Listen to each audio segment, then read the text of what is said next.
8:49. Thursday. No, but I have two. So, no, I have two, yes, so I need to. Okay, we are live.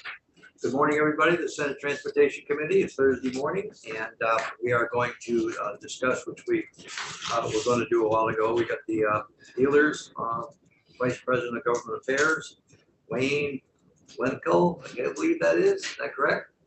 Michael, but close enough. Okay, I was close. Talking about the mileage-based user fee. So welcome, and we are live this morning. Great. Thank you, Mr. Chairman. Members of the committee, thank you so much for the opportunity to talk to you about the VMT fees. It is a new issue for us. So as Bridget said, just a few weeks ago, when this was considered in the other chamber, we actually didn't really have a position. We had thoughts, but we hadn't really coalesced members around a position. So I appreciate you giving us the time to actually take our position out for a walk. It's our first time really voicing these views. For the record, my name is Wayne Weichel. I'm Vice President of the Alliance for Automotive Innovation. We are a DC trade association representing the automakers that manufacture the vast majority of cars and trucks sold in the US each year, as well as major tier one suppliers and other automotive technology companies. Our members are committed to a decarbonized future. They have been working diligently to expand motor vehicle offerings of battery electric, plug-in hybrid, and fuel cell vehicles with ranges, price points, and vehicle types to satisfy all customers' needs. A research firm we partner with, IHS Markit, predicts that there will be 130 different consumer vehicle choices in the next 5 years, up from about 50 now. And while this shift to an electrified future comes with a lot of benefits, we understand that for states, you'll need to grapple with the decline in gas revenues if no other actions are taken. To be clear, we recognize that EV owners should pay their fair share. But how does one capture it is the question. The three main ideas out there, which I know the committee has heard before, is to tax the vehicle with an EV fee, to tax the miles with a VMT fee, or to tax the electricity with a kilowatt hour tax. We're here today to voice support for states just adopting an EV fee. We're here to oppose a VMT fee. Here's where if I was on CNN, they would immediately pause me and go to a cut screen of me talking before this exact committee sometime in the last 10 years against EV fees, because I surely have done so. But we've sort of reached the place around that old saying about democracy of democracy is the worst form of government except for all the others that have been tried. Well, I can say that EV fees are the worst way to collect road user fees except for all the others that have been considered so far. For a number of years, we were intrigued by this idea of a VMT fee.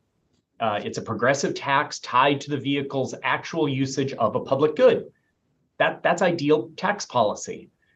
The problem is there are negative sides as well. And we think the negative points far outweigh the value of establishing the perfect tax policy. Here's our first problem. People hate the idea of VMT taxes. As our members have talked to their customers, they hate it. I'm not exactly sure why, because in my mind, the gas tax is sort of a proxy for how many miles you travel, but they hate it. They hate it. So now our members who are trying to sell people on the idea of buying an EV would not just have to convince someone to leave their internal combustion engine, but they would also have to convince them to go into this new taxing structure, which we know they hate. So it would be one thing if this VMT was going to be placed on every vehicle on the road so that everyone was sort of in the same situation, but applying it just to EV owners, it just becomes another reason not to buy an EV. And while we still see EV fees as a disincentive to owning an EV, we see VMT fees as much, much worse. Second, and this is not really a risk in your proposal before you today, but I assure you it will be in the future. Please. Of course. You're talking about EV owners, how they would feel about this tax. On the other hand, we're hearing from owners from other vehicles saying they're getting a free ride. Sure. And so the feelings are shared on either side in terms of we're paying through our gas tax. That's understandable, it's known, et cetera, it's been there for a long time. But people are saying, they need to pay their share too.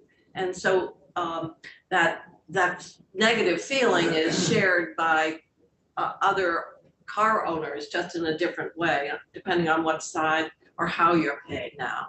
Sure. I think you're overstating. I think you're very much overstating how much they hate. I think that's, first of all, strong word. But I think I think you're really, really overstating that, because the price of gasoline goes up 5 or 10 cents a gallon per day, and nobody complains about that. So let's be realistic about what they like or what they don't like. I mean, honestly. Sure. To the first question, we are not suggesting EV owners should get a free ride. If you had my testimony from 8 years ago, we probably would have said something similar to that, trying to get a new market to grow. We don't think that anymore. We're just pro EV fee over VMT. On the consumer outlook on VMT fees, I will see if I can dig up some polling on it, but from what our members have heard from their customers, that is not something they like, and the idea of an EV fee is a lot less onerous. But how would you substitute the gas tax for the electricity? Would it be on the power companies collected? No, he wants to pay a fee. Or you want to pay a fee? Yeah. Increase registration. Regardless of how many miles you cover? Right. So no, just a straight flat EV fee commensurate with gas tax. So The thing that we're really concerned about with VMT is not so much where it's drafted in your bill presently, but it's where this could go and where it will go. So basing the tax on the annual odometer reading as captured in the bill and is a reasonable way to address it, you're presuming that all of those miles were driven in state. I can assure you, a resident who lives on the border with another state will surely challenge this in court, saying, I drive X% of miles in another state, and Vermont has no jurisdiction to tax me when I drive in New York, when I drive in New Hampshire, when I drive in Massachusetts. It will happen. The gas tax now? Well, the gas tax, when you're in New York and you fill up in you New gas York up in New York and you drive to Vermont, and you drive up, you gas up in Vermont, you drive to New York. Anybody challenge that yet in court? Well, it's a reasonable proximity of you're buying it as you're using it on those roadways. If someone's going across the border to buy and then just coming back to Vermont, that's different. Sources. That's all you're doing. You're changing fuel sources from electric to gas or diesel, and it's just that argument doesn't work. Wayne, I'm sorry to jump in because I know you got some more to say, but I just want to go back to the previous point. But on this one, I always gas up in Swan because I don't like giving Canada my gas tax that way. So should an EV car that puts 5,000 miles on next year pay the same fee as a car that puts 25,000 miles on, using that much more of our roadways, regardless of where those roadways are? Because that's why I'm inclined to support the trajectory towards the vehicle miles traveled. Sure, it's aggressive tax. It's a regressive tax no matter where you set it. There'll be outliers on either end, but the vast majority will be some close proximity in the middle. Is it perfect? No, but the thing that we're concerned about is, as we've talked to sort of VMT advocates in other states, I sit on a VMT study commission. That's a multi-state study commission. And when you hear these others talk about sort of VMT and where it could go and where they could do with it, when we raise this question of across border or even out west, there's issues of if you're not driving on public roads and you're on your private land, you shouldn't pay gas taxes. Complications out there that are different than Vermont. But when faced with these sort of concerns, their reaction is, well, that's not a problem. We'll just have the automakers track vehicles telematically, and we'll have them report to us where the car has traveled. And then the appropriate taxing authority can send them the taxes for the number of miles driven in that state. And that's where we really see this going sideways. Not currently in your Vermont bill as drafted. It's an odometer reading. As I said, we think it has some cross-border issues. But make no mistake, this is where sort of VMT advocates want to see this go. In the Western state studies that have been done, they've tried to capture geography and where someone drives via dongle. And if my stating of people hating the VMT is too strong, when you add in the idea of tracking the vehicle as they're driving to record where they drive, people really hate that idea. 25% of our gas tax here in Vermont is for tourism. How would you address that? We definitely agree. We liked how you approached within the bill as drafted. It talks about putting a kilowatt hour tax, so taxing the electricity. And how we would suggest it, we would suggest that a kilowatt hour tax be placed on the DC fast chargers. Those are the ones that are near highways that VTrans has a plan to build out. We definitely would suggest a kilowatt hour tax on those, which would capture those just traveling through the state. We would not recommend a tax on just any commercial EV charger, because that more like, when you see them at a shopping mall or a grocery store, that's probably still more Vermont residents who are using that. And, we're supportive of an EV fee. So if they're paying an EV fee living in Vermont, also taxing them when they get to work or when they go to the grocery store, it's probably double taxation issues there. But the DC fast chargers, that's really where we think you'll catch those just driving through the state or, fueling up before they get on the highway and driving home or driving somewhere else. So we are supportive of it. The other proposal that we're talking about is home charging, plugging in at home, having the car or the charger recognize that it's plugged in, and then collect a tax at that time off of the electric bill as it's charging. And there's a fee on there, just like there's 4 or 5, 6, 7 other fees on an electric bill. Do you have any opposition to that? No, and be honest, if you talked to me 18 months ago, that would be something I was, as I said, we're new to having a position on this, but internally that's a position I advocated for, that yes, utilities already charge taxes. Yes, they're in a position to do so. You're capturing it. As it's been explained to me, and I'm absolutely not an expert, it's a little bit more complicated than that. You need, some people talk that you might need a sub meter at each home, which would add cost. Others have argued that, well, you could have a home charger that is networked, so it could network with the utility. There are some of those out there, but as I understand it, there's not a lot of them, and the utilities aren't really equipped to capture it on its merits and on the sort of plus and the minus of the ability to collect taxes. That's probably the best pathway, because it's so similar to how people pay gas tax now that it is. We didn't support that ultimately because of these potential other added costs that would, someone who wants to install at home may face, and is that a bigger deterrent than an EV fee? Does most of these new cars, EV cars, are they intelligent enough to understand when something's plugged into them and they're taking a charge, and how much charge that they're taking? Yeah, that's a gray area, and that's part of the problem of representing an automaker that has lots of different members. That all the members sort of fall in different points on the vehicle, on the sort of technology spectrum. So making a definitive statement of what all can do or all can't do, and even if they are aware of it, whether they can package that information and then provide it to another source in some way. I guess that is my question.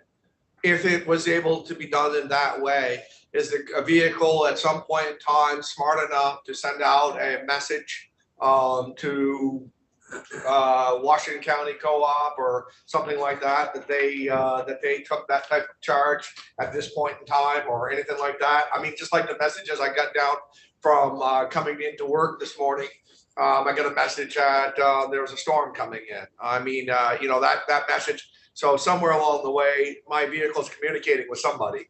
Yeah, that's one of the reasons why I was internally supportive of this idea.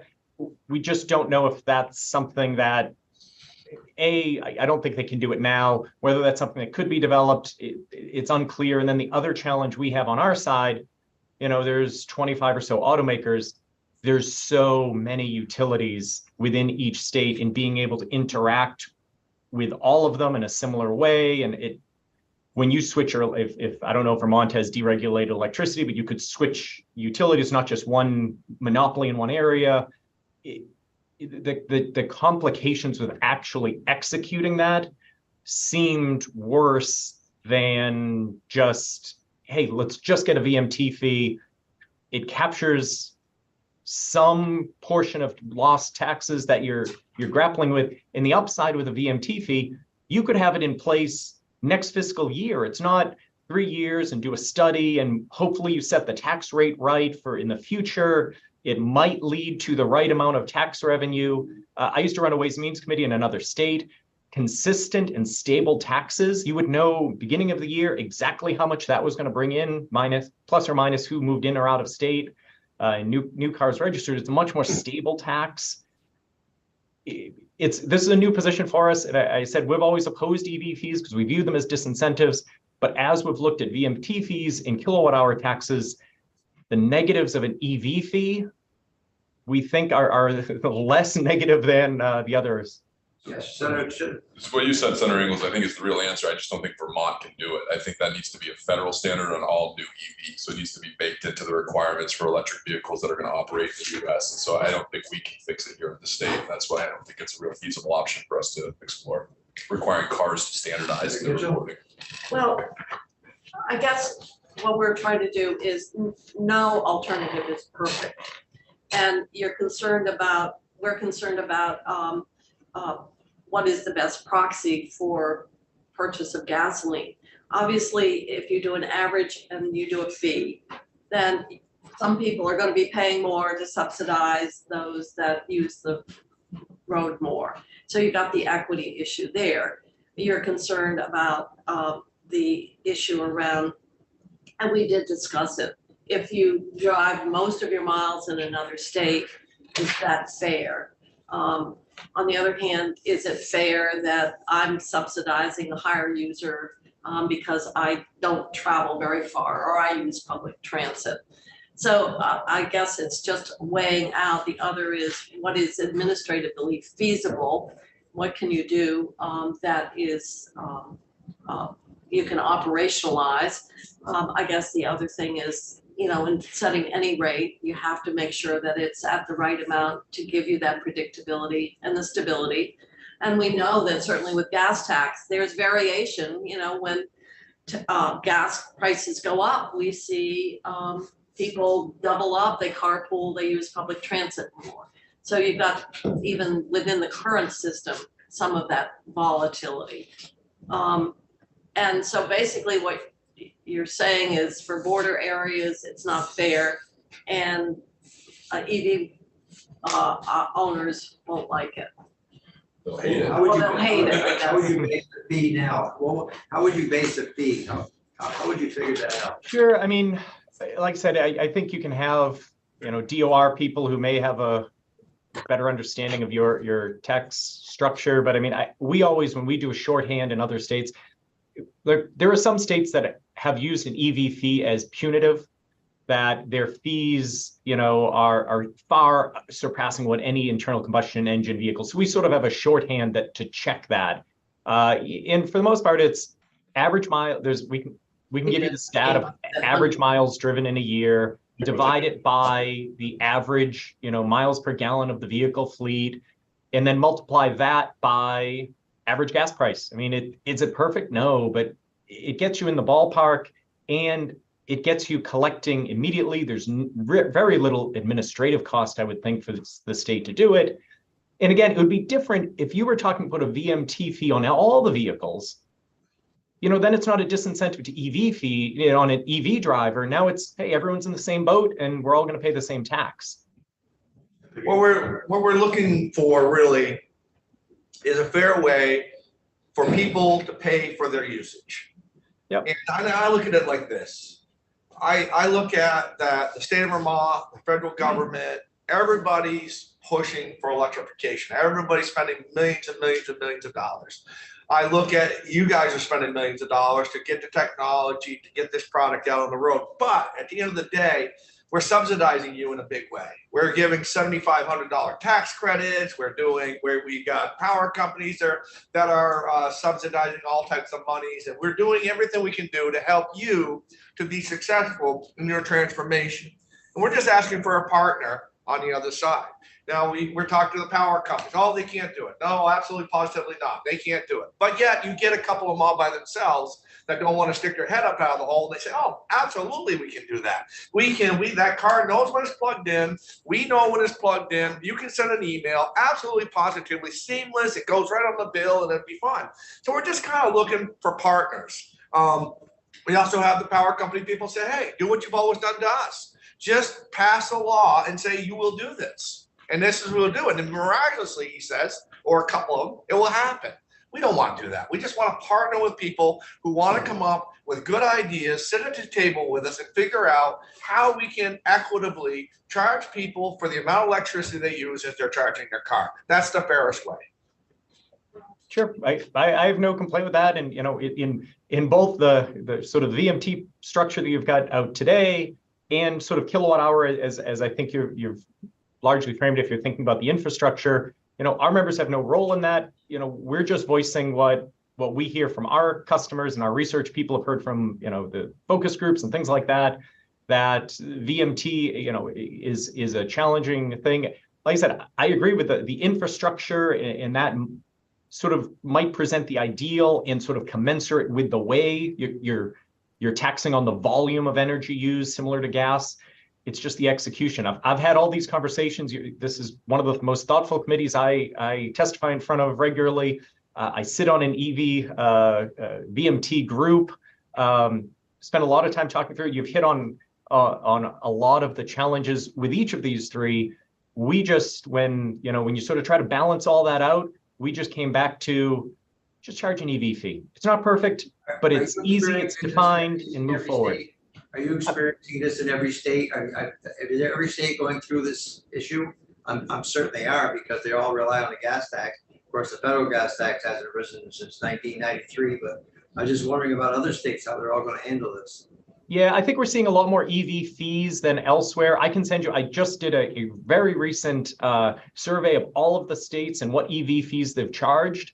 One of the things we always fight against is not charging an EV fee on a hybrid, like a regular Prius hybrid, because they're driven all from gas. So I did it for that purpose and looked into whether you tax a battery electric vehicle, whether you're taxing a plug-in hybrid, whether you're taxing. That's how most states accomplish it.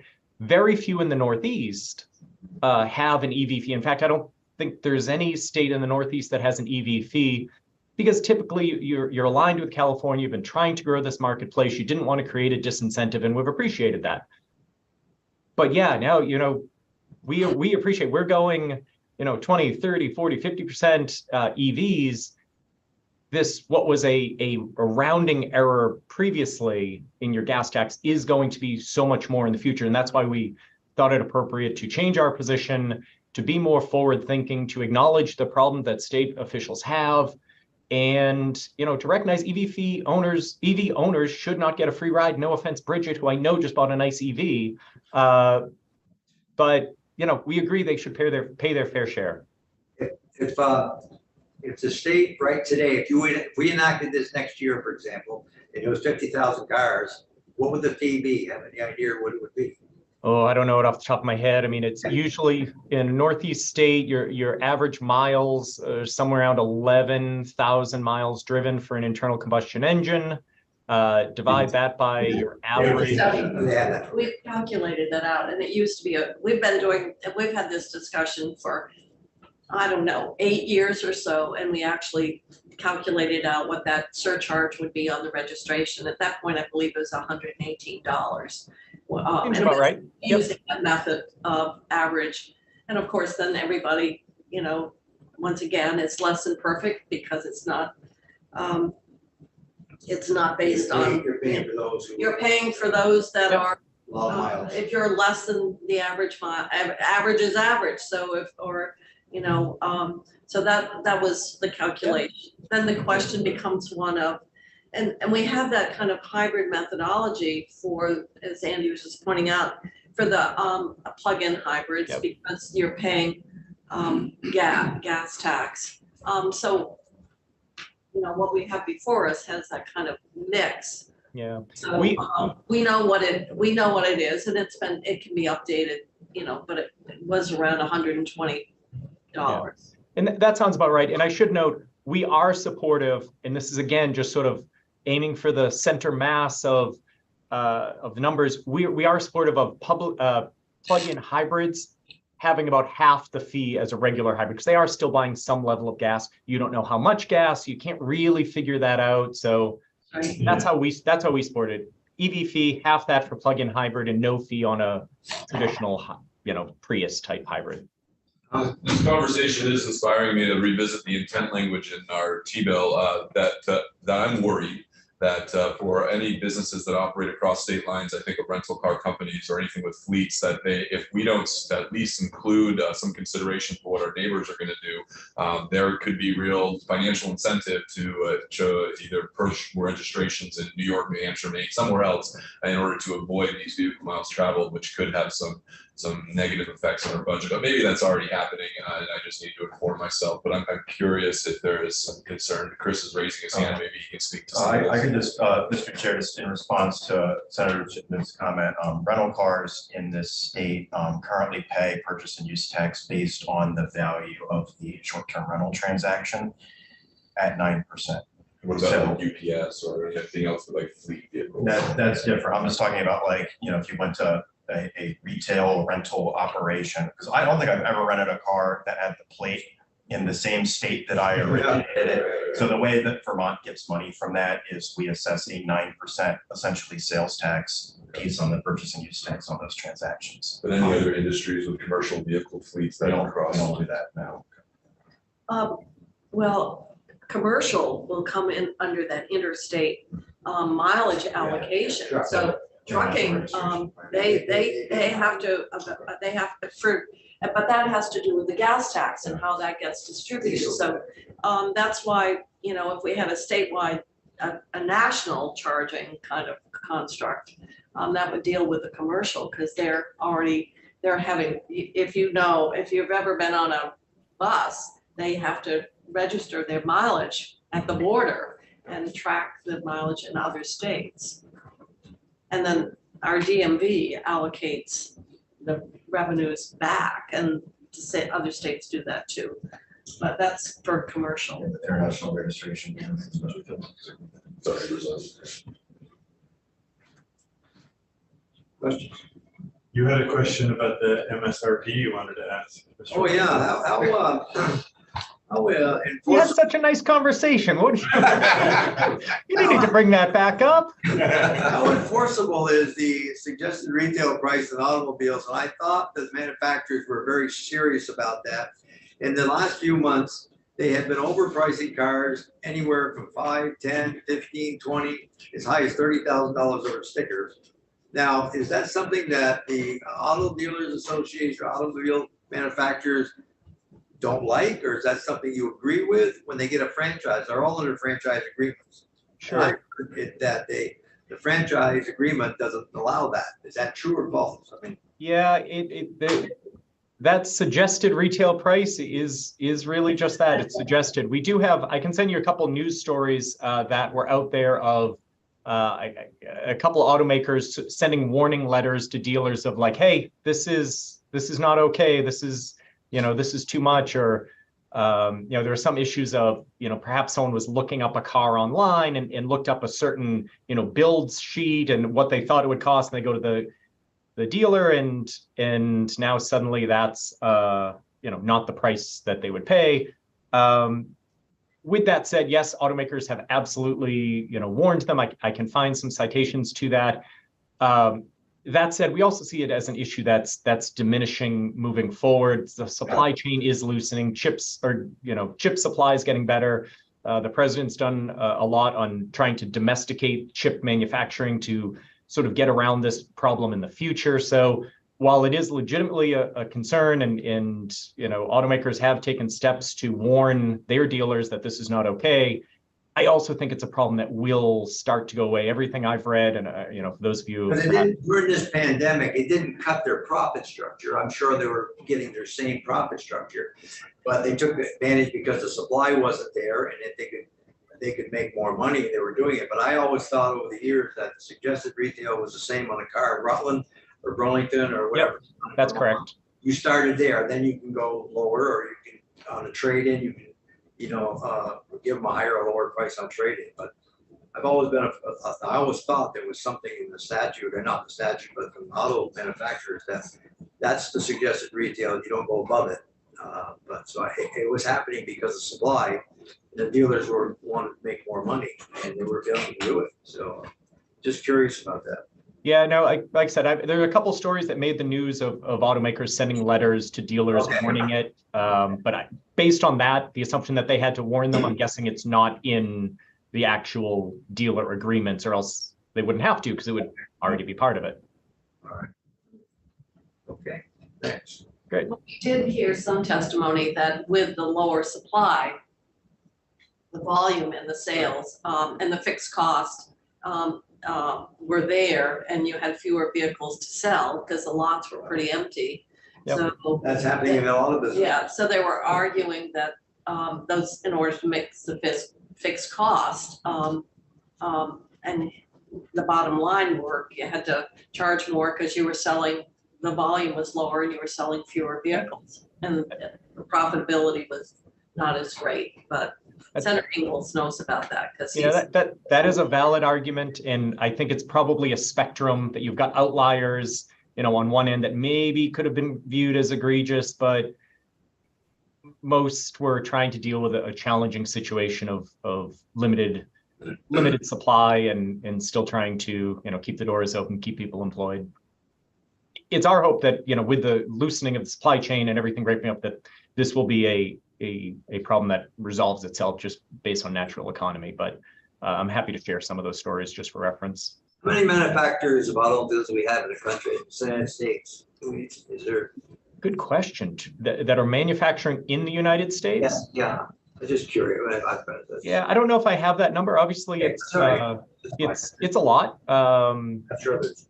Yeah, I mean, even companies that previously haven't, Mazda is in the process of building a facility with Toyota in Alabama, I believe, and they've never manufactured here before.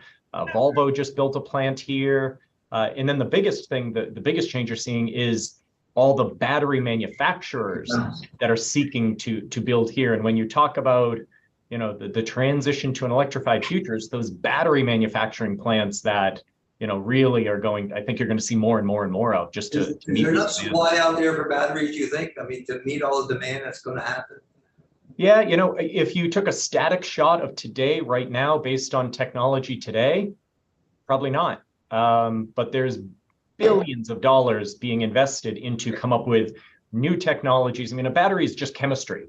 So there's a whole bunch of research going into how can we perfect that chemistry? How can we do that chemistry with less heavy materials, less heavy metals, less. There's some technology out there of just that's more iron based instead of cobalt and magnesium and all those really expensive ones. You catalytic converter off the car, would you please, so we don't have to worry about that long? Tell you, I feel you on that. I just put a catalytic converter shield on my car because I live in DC and it's a problem.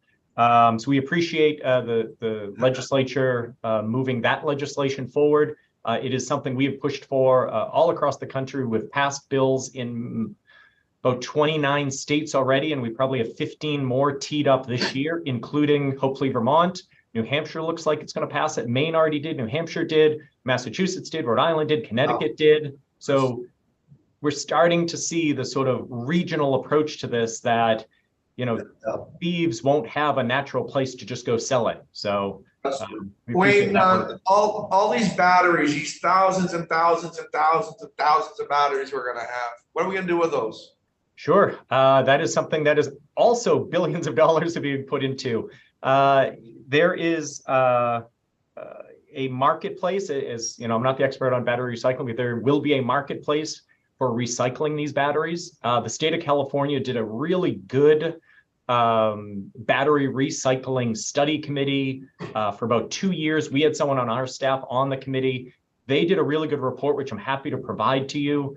But the big give automakers to make sure the ecosystem in the marketplace develops, automakers stepped up and said, hey, if there is, some scenario in the future where a battery can't be recycled for one reason or another, or there's no takers of it, no one wants to recycle it, no one wants to use it for other things, whether it's grid storage or home store, electric storage, that automakers would take it back. And that was the sort of big give. We gave that give with the assumption that it's not going to happen. There's just too many expensive materials. There's a lot of companies looking into this company, Redwood, out in Nevada, that's built a huge facility to recycle.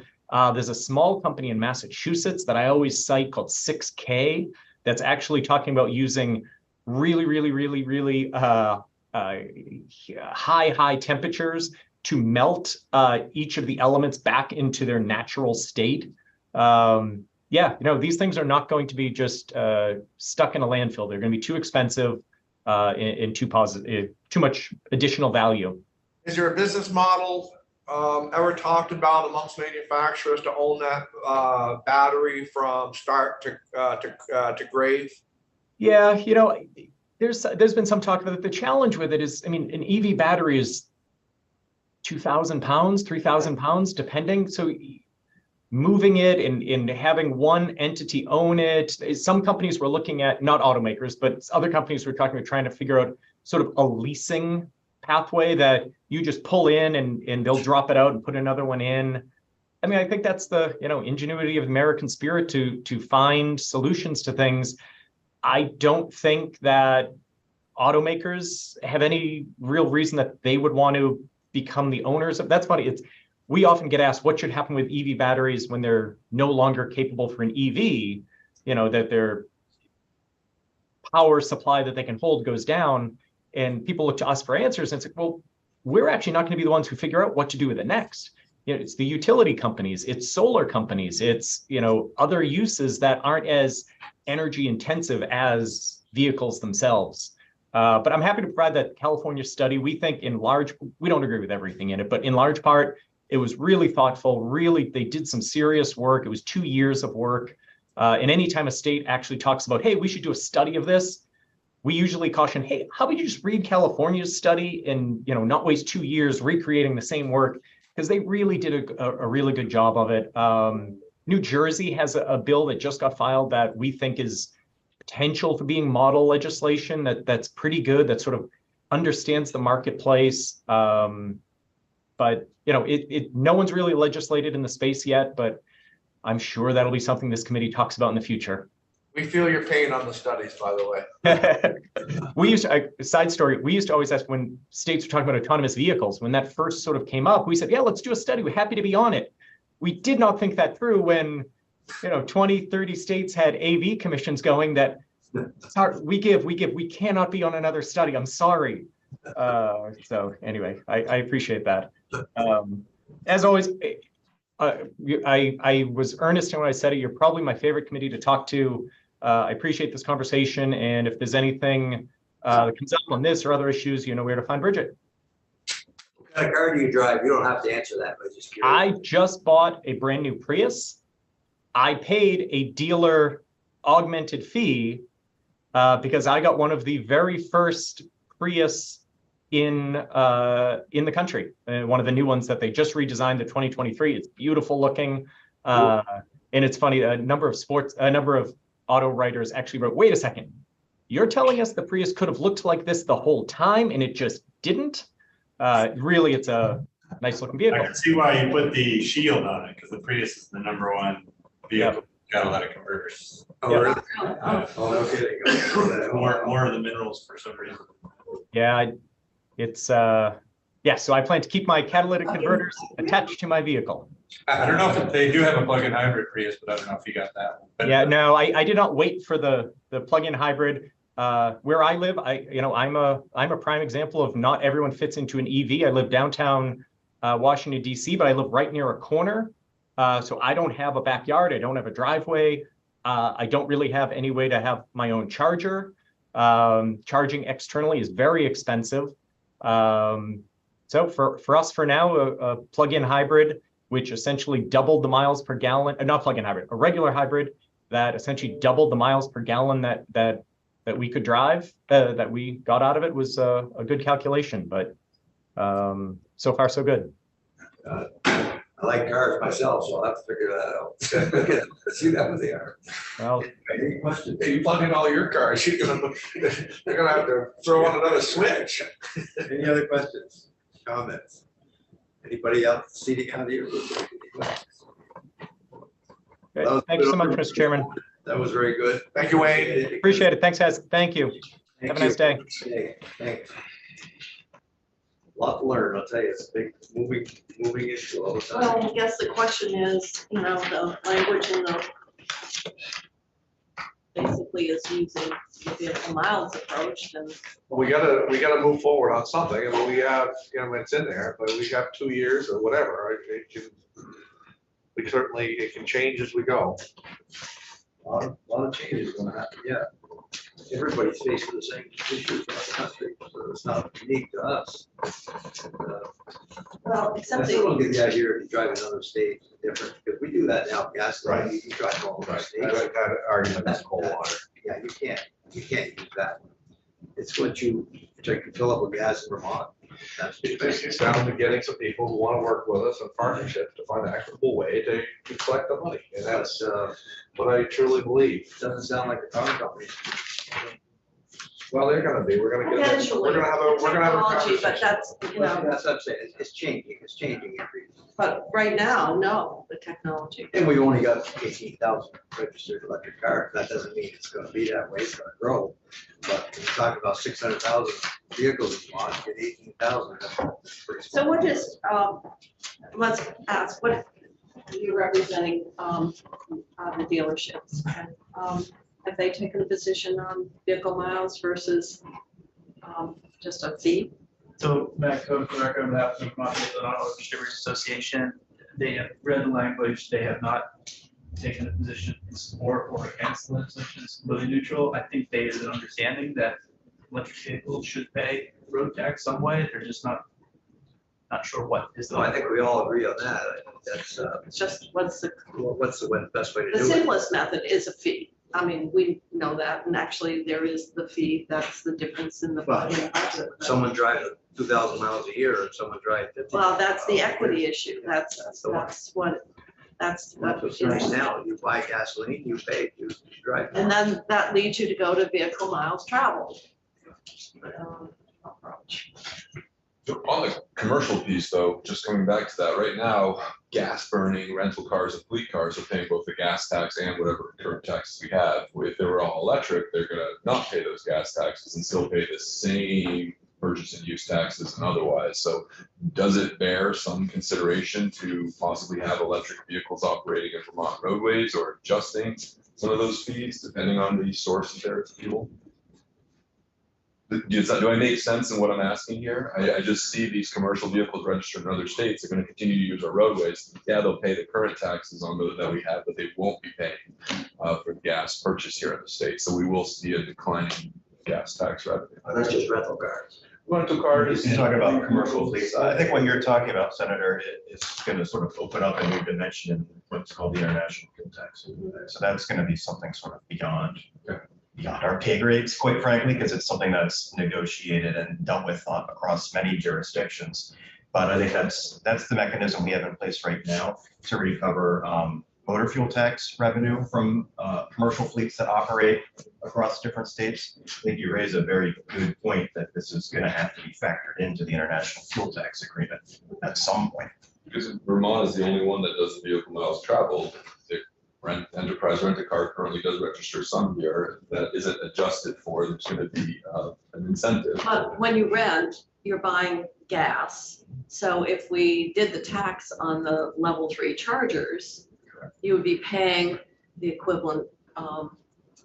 But Enterprise rental car, a large percentage of their work is to replacement vehicles, which are gonna still be charging at homes, because they're gonna rent them to individuals, and they're gonna charge them at their place of business, and then they rent one of your cars, you know, at the shop, because of a big accident, you're charging them at home, so we won't get them at the level 3 chargers. It's a broader question, I don't think we're gonna solve it today. Well, most people don't rent a car, do they? I mean, they lease the car, but they're the registered entity, but rental cars, Get in a big car accident, and your car insurance covers the car rental, so I think that's it's a percentage of Enterprise's but business. while you're having it, if you charge it home, you're saying, we won't pick it up. Well, I'm Tommy Tax, just looking for ways to tax things on this, well, Russ. I guess the question, vehicles, miles traveled, how would it apply to rental companies? For electric vehicles. Yeah. I prefer Thomas tax. Thomas tax. South Burlington only. Everybody but. I thought you were suggesting a way to encourage the rental car companies to have electric cars that we changed their, instead of a 9%, give them a 7%. So you could do it that if it's a Vermont registered vehicle, that they could pay a different rate. I will say, Mr. Chair, that tax rate is ultimately passed on to the consumer, so I would question the Yeah, that's right. efficacy It's of a razor rate. the That's all. incentive structure of changing Oh, yeah. on the behavior of the company. Because the company's not paying directly. Well, no, but they could lower their costs. We could, A bad chance. by 2%, all right. You notice every trailer, tractor trailer park is all registered in Indiana, Maine, and Indiana, because they're paying $10 a trailer. And, You represent. I do represent Enterprise, yes, that's correct. Any thoughts from their point of view on this? You know, what I would say is the electrification of their fleet, it's a slower process, I think, because there haven't to date been any, and I don't want to give you any ideas, but there haven't been really any mandates for rental companies to buy EVs. And, you know, typically a lot of, you know, they're buying with least cost, you know, vehicles. But rental companies are usually affiliated with one of the major manufacturers. Or they buy most their fleet in bulk. They're the largest purchasers of vehicles, and typically they end up buying the ones that are not selling. They end up buying the ones that aren't selling the fastest. So then the manufacturers give them a discount for large amounts. So it's sort of like a trickle down effect for when they start to purchase electric vehicles. And I could get back to you with some information on what their fleet looks like right now and the trends.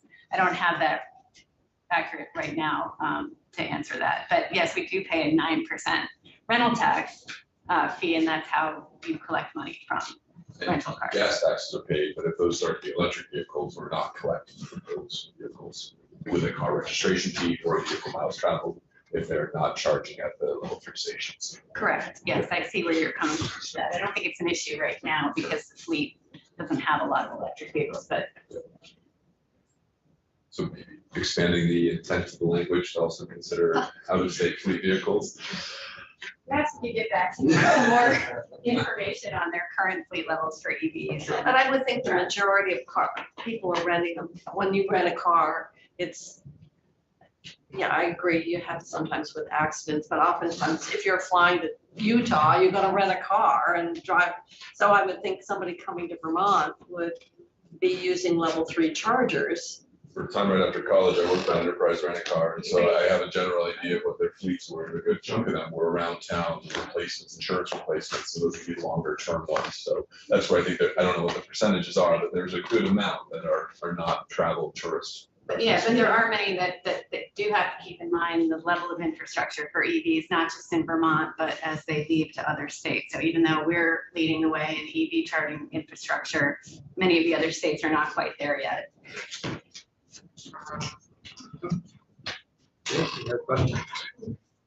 Can we ask There's a group of school kids. You better go see a flavored tobacco?